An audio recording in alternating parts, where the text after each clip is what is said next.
দিনটোৰ কেইবাটাও গুৰুত্বপূৰ্ণ খবৰ লৈ আহিছো আৰু এনেধৰণৰ খবৰসমূহ নিতৌ চাবলৈ চেনেলটো ছাবস্ক্ৰাইব কৰি ভিডিঅ'টোত এটা লাইক কৰি দিব।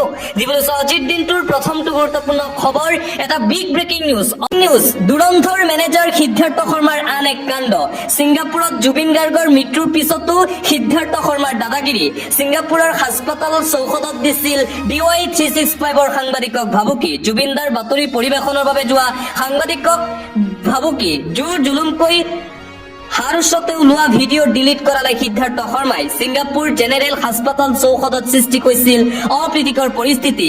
ছিংগাপুৰত জুবিন গাৰ্গৰ মৃত্যুৰ পিছতো সিদ্ধাৰ্থ শৰ্মাৰ দাদাগিৰিৰ ঘটনা। ছিংগাপুৰৰ হাস্পাতালৰ চৌহদত ভাবুকি দিছিল DY 365ৰ সাংবাদিক। হৰ্ষদ গোস্বামীক ভাবুকি প্ৰদান কৰিছিল জুবিন গাৰ্গৰ মেনেজাৰে। আন এটা big breaking news, Zubeen Garg মোৰ দাদা আছিল। জেলৰ পৰা ওলোৱাৰ পিছতো ৰেহাই নাপাব শ্যাম কানু মহন্তই। শ্যাম কানু সিদ্ধাৰ্থক পালে কি কৰিব শৃংখল চলিখাই, কলে শৃংখল চলিখাই। তেওঁলোকক ডাইৰেক্ট পিটন দিয়া হ'ব। য'তেই শ্যাম কানুৰ সিদ্ধাৰ্থক দেখা পাওঁ তাতেই পিটন দিয়া হ'ব, এয়া স্পষ্ট কথা। জুবিনদাৰ লগত যি কৰিছে সেয়া কোনো কাৰণতেই মানি লোৱা নহ'ব। সকলো দোষীক গ্ৰেপ্তাৰ নকৰিলে অসমত হ'ব ভয়ংকৰ পৰিস্থিতি। ইতিমধ্যে হুংকাৰ প্ৰদান কৰিছে বীৰ লাচিত খানৰ নেতা শৃংখল চলিখাই।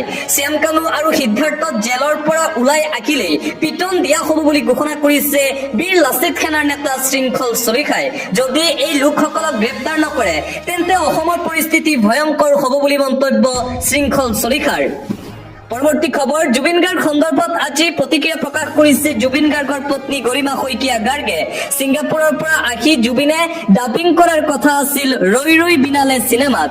জুবিনৰ বহুত আশা জড়িত হৈ আছে চিনেমাখনত।